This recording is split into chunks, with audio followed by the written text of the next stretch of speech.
علیکم ورحمۃ اللہ نحمدہ ونصلی علی رسولہ الکریم اما بعد فاعوذ باللہ من الشیطان الرجیم بسم اللہ الرحمن الرحیم رب اشرح لی صدری ویسر لی امری واحلل عقدۃ من لسانی یفقہوا قولی۔ اگر آپ نے پچھلی دفعہ کی کوئی بات شیئر کرنی ہو، اگر کوئی دعا آپ نے یاد کی ہو،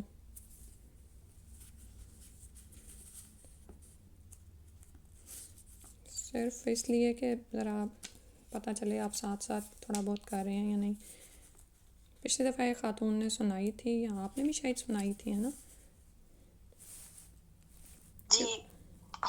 مجھے بس اس گروپ مطلب یہ کلاس لینے کے بعد ایک دعا میری پورے ویک میرے دماغ میں رہی، اور میں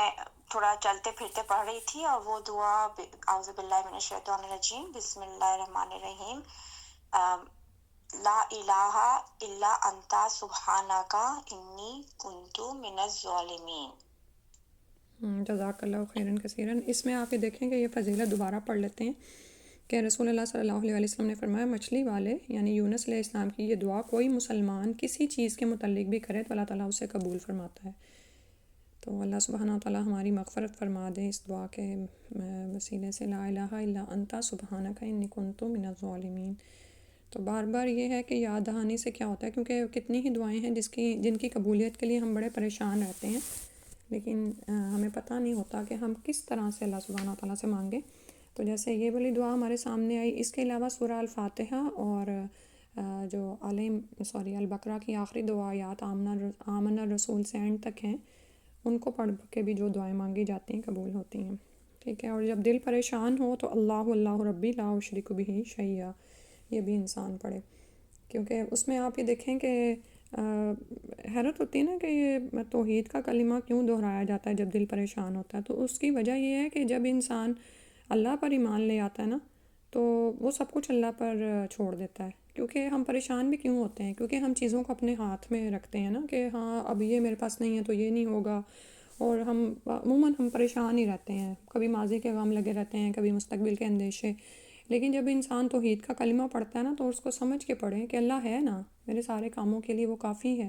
اس پر جب انسان توکل کرے تو انشاءاللہ اللہ سبحانہ تعالیٰ اس کے دل کو سکون دے دیتے ہیں۔ حصن المسلم ہے 36 نمبر ہے ٹاپک کا، دشمن اور حکومت والے سے ملنے کی دعا آج شروع کرنی ہے۔ پڑھتے ہیں اللہم انا نجعلک فی نحورہم ونعوذ بک من شرورہم۔ اور یہ دعا بھی ضرور یاد کر لینی چاہیے جب بھی آپ، ظاہر ہے ہم ان جگہوں پر تو نہیں ہیں جہاں پر حق و باطل کے درمیان جنگیں برپا ہو رہی ہیں، اور نبی صلی اللہ علیہ وسلم کی حدیث کا مفہوم ہے کہ قیامت تک یہ ہوتا رہے گا، یعنی حق و باطل کی یہ جنگ تو جاری ہی رہے گی، ٹھیک ہے۔ اور پھر جب ہم ان جگہوں پر ہوں جہاں پر عمل ہیں تو ہم ان کو نہ بھولیں جو جنگ کی حالت میں ہیں، اور ان کے لیے یہ قنوت نازلہ میں بھی یہ دعا پڑھی جاتی ہے، یہ دعائیں پڑھیں اللہم انا نجعلک فی نحورہم ونعوذ بک من شرورہم۔ اے اللہ ہم تجھی کو ان کے مقابلے میں کرتے ہیں، یعنی ہم تو بے بس ہیں، محتاج ہیں، تو ہمارا مولا ہے، تو ہمارا مالک ہے، ہم تجھی کو ان کے مقابلے میں کرتے ہیں اور ان کی شرارتوں سے تیری پناہ چاہتے ہیں۔ پھر اس کے بعد جو دعا ہے، اس کے علاوہ جو دشمن سے ملتے ہوئے انسان کرے، اور بعض اوقات یہ ہوتا ہے کہ جیسے دشمن سے نا ذہن میں یہ خیال آتا ہے کہ شاید یہ کوئی واقعی کوئی حکومت والا بادشاہ ہی ہو تو اس سے ملیں تو ہمیں یہ صورتحال ہوگی، یا دشمن جیسے میدان جنگ میں دشمن ہوتے ہیں تو نہیں۔ دیکھیں ہم جیسے لوگ اگر الحمدللہ کہ اس طرح کی آزمائش میں نہیں ہیں، الحمدللہ ثم الحمدللہ، اللہ سبحانہ تعالیٰ خیر و عافیت میں رکھے،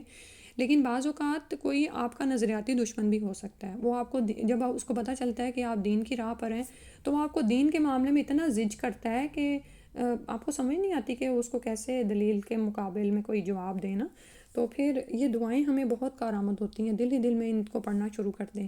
اللہم انتا عضدی و انتا نصیری بکا اجولو و بکا اصولو و بکا اقاتلو، کہ اللہ تو ہی میرا بازو ہے، انتا عضدی، اور تو ہی میرا مددگار ہے، تیرے ہی ساتھ میں گھومتا پھرتا ہوں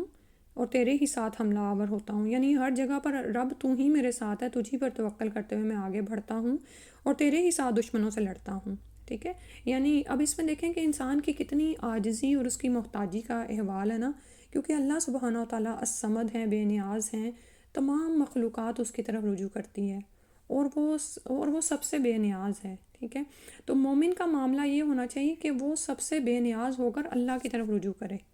ٹھیک ہے، کیونکہ اللہ ہی ہے جو اس کے لیے سب وسیلے پیدا کرنے والا ہے، سب راہیں نکالنے والا ہے۔ تو انسان کے پاس اسباب ہوں یا نہ ہوں، وہ چاہے میدان جنگ میں ہے اور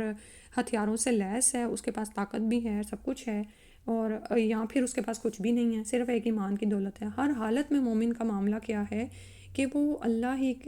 پر توکل کیے ہوئے ہوتا ہے۔ تو یہ دعا میں یہی بات انسان یاد رکھے کہ اللہم انت عضدی وانتا نصیری بکا جولو و بکا اصولو و بکا اقاتلو۔ اگلی ہے حسبنا اللہ و نعم الوکیل، ہمیں اللہ ہی کافی ہے اور وہ اچھا کارساز ہے، بخاری کی روایت ہے، اور یہ وہ دعا ہے جو ابراہیم علیہ السلام نے اس وقت مانگی تھی جب قوم نے ان کو آگ میں پھینکا تھا، ٹھیک ہے۔ تو انہوں نے بھی اللہ ہی کو پکارا، اللہ ہی کہ ہمیں اللہ کافی ہے اور وہ بہت اچھا کارساز ہے۔ اسی طرح رسول اللہ صلی اللہ علیہ وسلم نے بھی یہی دعا مانگی تھی۔ تو جب بھی ہم کسی مصیبت میں گرفتار ہوں، کوئی مشکل ہو، کوئی تنگی ہو، تو خود کو یہ دعا پڑھا کریں، خود کو تسلی دیا کریں کہ حسبنا اللہ، ہمیں تو اللہ کافی ہے، وہ ہے نا، وہ ہماری تمام تنگیوں کو، تمام رکاوٹوں کو دور کرنے والا ہے، تمام مشکلات کو ہٹانے والا ہے،